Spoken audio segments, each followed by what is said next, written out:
Mais uma vez, a hora da opinião dentro aqui do Marco Zero, Paulo Bogler. Antes, vou apresentar esse tema do Paulo, Pois né? não. Onde a gente volta a falar de desemprego em Foz do Iguaçu. A gente teve um suspiro no começo desse ano, né? Com um saldo positivo no CAGED, que é o cadastro lá, o balanço das demissões e contratações. Mas agora, pelo segundo mês consecutivo, a gente teve um saldo negativo. Então, quem vai trazer esse dados atualizados e um panorama de como está essa questão do mercado de trabalho em Foz do Iguaçu é o Paulo Bogler, porque esse tema é um tema muito importante para a gente, tanto quanto saúde, quanto geração de emprego, né? A gente tem visto esse problema se agravar, mas o Paulo Bogler traz os dados e traz análise aqui do editorial do Marco Zero. Obrigado, Alexandre. É isso, fechamos abril no vermelho. Pelo segundo mês seguido, Foz do Iguaçu tem saldo negativo no emprego. Esse é o tema que a gente apresenta para o nosso ouvinte aqui no Marco Zero de sábado. Para uma cidade que precisa encontrar um atalho para chegar rápido, mas muito rápido, a ações efetivas de geração de emprego, Foz do Iguaçu segue patinando. Em abril, o município registrou saldo negativo no mercado de trabalho formal, aquele com carteira assinada, registrando 171 vagas perdidas. 171 vagas perdidas. Pelo segundo mês, em março, também havíamos perdido vagas no balanço aí de contratações e demissões no mercado formal de trabalho. Referente ao mês de abril, essas vagas perdidas são resultados de 1.885 admissões realizadas no mês e 2.056 demissões. São dados do CAGED, que é o Cadastro Geral de Empregados e Desempregados do Ministério da Economia. Agora são 2 meses consecutivos de saldo negativo de emprego com carteira assinada. O CAGED, é importante dizer, é um balanço mensal das contratações versus demissões. Ele não mede, por exemplo, o nível de informalidade do mercado de trabalho, o que para Foz do Iguaçu, para nós, é um problema histórico muito importante que impacta no modo como as pessoas obtêm a sua renda aqui na cidade, isso historicamente. Então, o momento exige respostas que a administração municipal, sobretudo ela, deve dar à geração de emprego. É que no ano passado houve um derretimento de 4.600 mil postos de trabalho em Foz do Iguaçu. Nós perdemos 4.600 empregos em 2020. Isso é um número avassalador por si só, e ainda mais se considerar que o nosso estoque de emprego, todo o volume de empregos com carteira assinadas em Foz do Iguaçu, gira em torno de algo de 56 mil vagas, ou seja, nós perdemos 4.600 empregos em um ano, pensando que nós temos um potencial de 56 mil pessoas com carteiras assinadas. É um número muito expressivo, tem um efeito muito grande na nossa economia e na vida das pessoas. Poderão dizer as autoridades públicas que saúde é prioridade, afinal enfrenta-se uma pandemia ainda. Isso é verdade, mas é preciso lembrar que o desemprego e o agravamento da crise social em Foz do Iguaçu não são novidades. O trabalhador que dispõe das seguranças mínimas de proteção social tem mais condições de seguir as medidas sanitárias. Isso é um ponto que a gente precisa colocar na nossa conversa. Esse trabalhador protegido vai ter mais condições de acompanhar as medidas de prevenção à Covid, que vão desde o trabalho remoto, feito em casa, até o necessário distanciamento social. Mas voltando ao período dessa nossa crise social, vale recuperar que nós estamos no 15º mês da pandemia aqui em Foz do Iguaçu. E a nossa cidade enfrentou o seu primeiro pico de desemprego ainda em março de 2020, ou seja, há mais de um ano atrás. Naquele período, despencaram 1.300 vagas de trabalho formal na cidade. Passamos por uma eleição municipal, as promessas e os compromissos foram renovados. Mas aí é preciso perguntar, e desde então, nesse longo período de mais de um ano, o que foi feito para a geração de emprego em Foz do Iguaçu no âmbito das autoridades municipais? As grandes obras em execução, como a gente sabe, que também são geradoras de emprego, são realizadas por outras esferas da administração.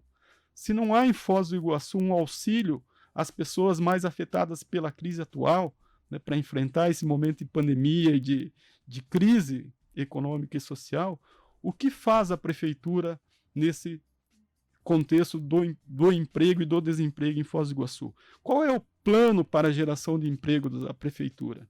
Quanto está sendo destinado em investimentos para criar postos de trabalho em Foz do Iguaçu? Quais são as medidas para atender os setores mais afetados da economia pela crise resultante da pandemia de Covid? E como estão sendo assistidos os profissionais mais vulneráveis, aqueles que mais sofrem com a atual crise econômica decorrente da pandemia aqui em Foz do Iguaçu? São perguntas que precisam de respostas, afinal, quem está desempregado em Foz do Iguaçu não pode esperar. É isso, Moacir. É uma situação bastante preocupante, né, meu caro Alexandre Palmar? Faz a gente refletir e, principalmente, pensar em soluções durante esse mundo louco que estamos vivendo de pandemia. Moacir, muito preocupante, como colocou o Paulo, e eu só quero reforçar trazendo não dados, né? O Paulo já colocou bastante dados aí, eu acho que já são dados suficientes para a gente entender que o desemprego é uma realidade em Foz do Iguaçu e é crescente, mas destacar aí o segmento da gastronomia, Moacir.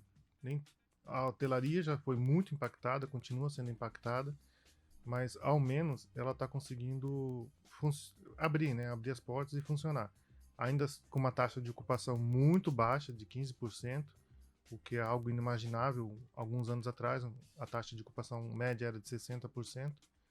Então a hotelaria até, dentro do turismo, até consegue operar, porém, com essa baixa taxa de ocupação devido a pouca movimentação de turistas. Mas o que eu quero destacar aqui é a gastronomia, principalmente restaurantes e bares.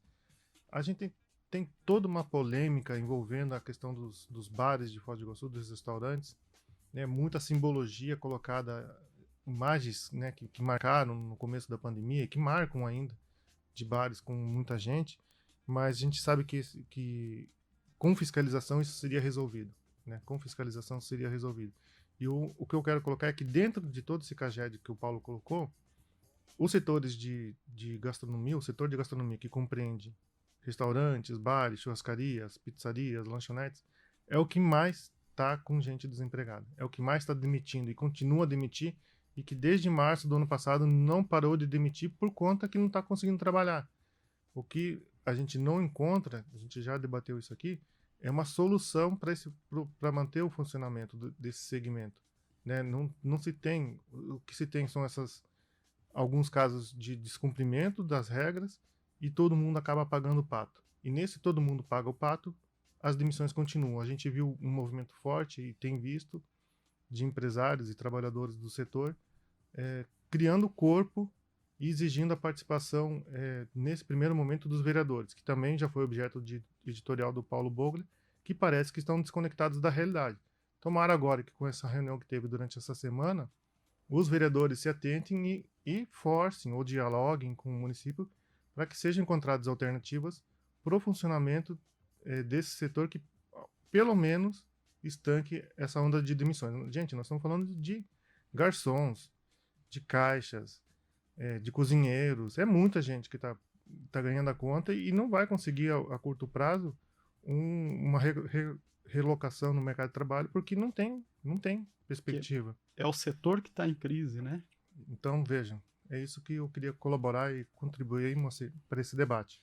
Bem colocado, Alexandre. Só lembrando que, como a gente citou rapidamente aqui, o CAGED fala de emprego com carteira assinada, né? Mas o drama do emprego em Foz do Iguaçu ele é muito maior, principalmente nesse momento, porque a gente tem uma particularidade na nossa relação aqui com a fronteira, né? Você tem Ciudad del Este em crise, você tem, né, Vila Portes com todo esse sofrimento que vem encarando aí nos últimos tempos, agravados pela pandemia.